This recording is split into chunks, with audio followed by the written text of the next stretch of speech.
Hello, hello, hello. Welcome back to my channel. I am Monet and you're watching Life is Monet.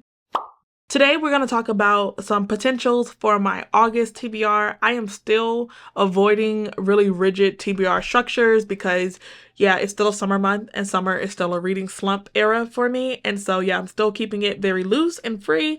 And I had a pretty good reading month last month in July with me just reading whatever I wanted when I want it. That was a vibe for me, so I want to continue with that. Some of these I will for sure be reading in the month of August, and then everything else is going to be potentials. Before we jump into today's video, I wanted to talk to you guys about BenQ, which is a company that sent me this beautiful floor lamp that has just really enhanced my reading, and my life is now pre and post this lamp. I could not imagine not having it next to my reading chair. It has made things so simple for me. It's the perfect lamp for couch side, bedside, or corner reading. The base and the arm of this lamp is made from very strong and stable material and metal. I feel like it's very secure, and as a military spouse, I move around a lot, and so it's nice to have the comfort of not being cautious and like having to worry about my lamp breaking when moving around. They actually sent me the floor extension, which allowed me to turn this from like a desk size lamp into a floor lamp, and I just cannot thank them enough. It is customizable with color temperatures and brightness, and they range so much so you can almost automatically always find the perfect lighting that you need based on what you're looking for. This lamp is perfectly capable of creating an evenly illuminated area. It has 150% wider lightning coverage and a zero flicker technology. There is even a smart mode that has a built-in light sensor to automatically adjust the brightness, and you can cut this lamp on and off by just tapping your finger on the metal part. In the description box below will be a link to their website as well as on their Amazon. Be sure to check it out. I wholeheartedly love this lamp. I've been using it since April, so it's been a total of 4 months, and I cannot rave about it enough. It is the most comfortable reading lamp that you can put in your environment. Be sure to check out BenQ, and let's get back to today's video. So the first book that I know that I will for sure be reading in the month of August is going to be Fireborn. This is a YA. We're following a male and female character in a kingdom that has recently had a overturning of the previous hierarchy, and so the male character is the son of the previous ruling family, and the female is just a lowborn person within this world, and they form a friendship when they are in an orphanage. They both grow up in an orphanage and they form a friendship, and now they're older. They're both competing for the top spot in this dragon riding fleet, so they're learning how to be dragon riders, and there is a pending like rebellion happening again because those that were ousted from power would like to return, and that's going to pit the both of them even more against each other as they decide where their loyalties lie with this upcoming war. This is a buddy read with me and 2 of my friends. I'm very interested because I have heard nothing but amazing things about the entire series.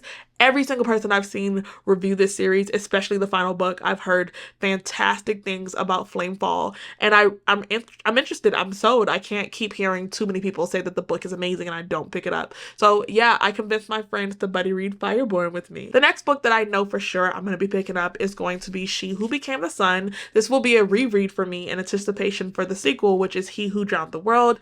This releases in the month of August, and I am enticed to see where this series is going to go. It's a duology, so this is going to be the final book. I hope that Shelley Parker Chan is not done writing stories because I would love to see so much more from them. In the first book, we're following she's lowborn, I would assume, in her village of China. Her and her brother gets their fortune told, and it is determined that she is destined for nothingness and her brother is destined for greatness. Soon after, her village is devastated by this epidemic that kills basically everyone but her, and so she decides to take on her brother's name and his destiny of greatness, and so she becomes Chuchangba. She goes to train off at this military school.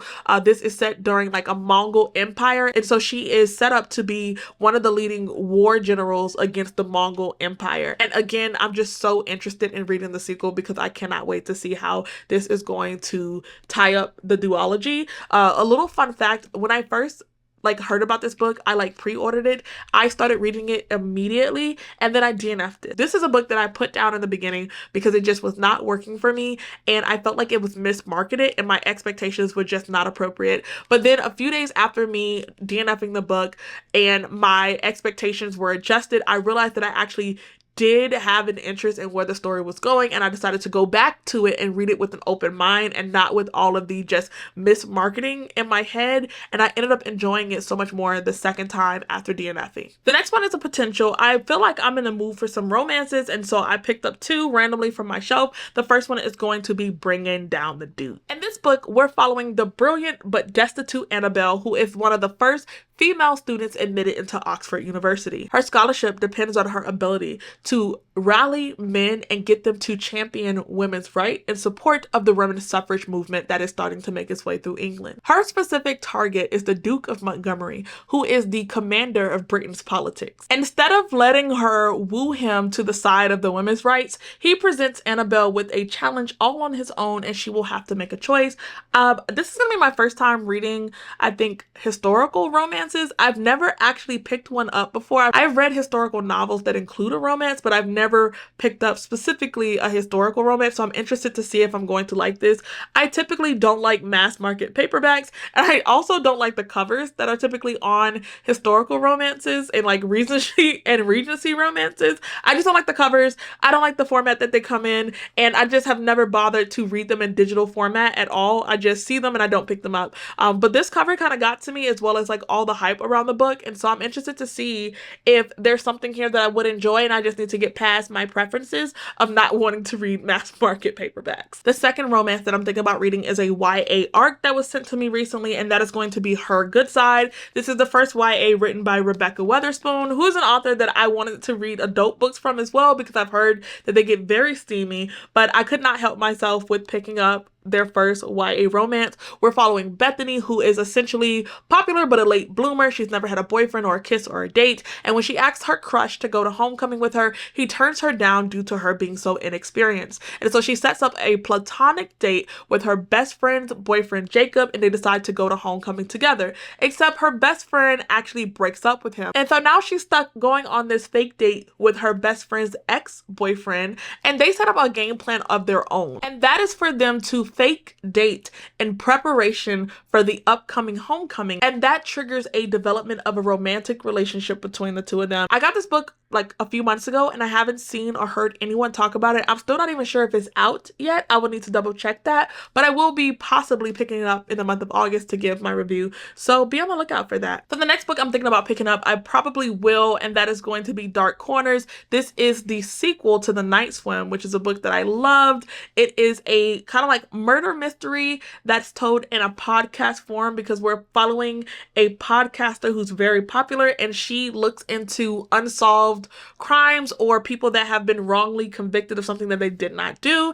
And if you haven't read The Night Swim, I highly recommend it. I haven't read the synopsis for Dark Corners. I just know that we're following the same character. I'm very excited because I thought that it was going to be a standalone. I did not think that we were ever going to get a follow-up or a sequel, but I guess the book was just so successful that we're getting another one, and so I'm looking forward to it. The next book that I'm thinking about picking up is going to be Ink Blood Sister Scribe. I've seen this title in so many places. It's always on display at the bookstore, but I've never seen anyone talk about it, and so that enticed me to pick it up more to see if I'm going to be interested in it. We're following two sisters, Joanna and Esther. Joanna lives alone in the woods, and she is the sole protector of very rare books. These are books of magic that allow people to walk through walls and turn water into wine.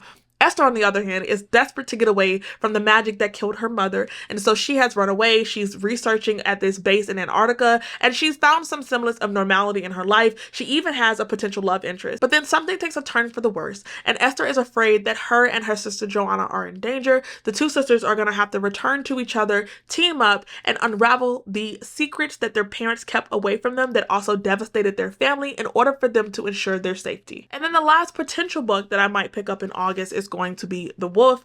I did a try a chapter tag in Barnes & Nobles where I read the first chapter of this story, and I really enjoyed it, and so I picked it up. And then Orbit was so nice to send me books 2 and 3 in the series, I believe. I think I own the whole series. If not, I definitely own the sequel at least. I would need to check my shelves, but I've heard so many great things about this series. I've been told personally that I would love everything about it. I didn't get a full view of what the book is going to be about when I tried the chapter of it, so I'm still kind of fuzzy on that, but I was told to go into this with a very hazy understanding of the story and just let it take me away from there, and I'm sold. So whatever The Wolf is about, if I pick it up, I'll definitely let you guys know at the end of the month. Two books that were on my potential TBR for July, I did not make my way all the way through, and so there's still technically potentials for this month, and that is going to be The Book That Wouldn't Burn by Mark Lawrence.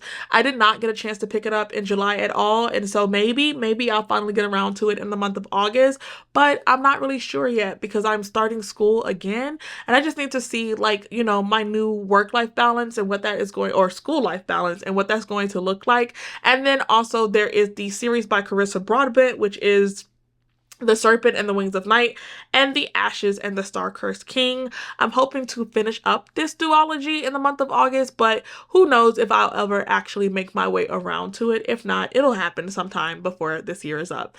And that pretty much sums up all of my potential expected reading for the month of August. Let me know in the comment section down below what books you'll be picking up in the month of August. So my patrons haven't actually selected the August book of the month pick, so that is my last obligatory read that I will be reading. I just don't know what book is going to be just yet. Anyways, thank you guys for making it to the end of my video, and I will see you in the next one. Bye!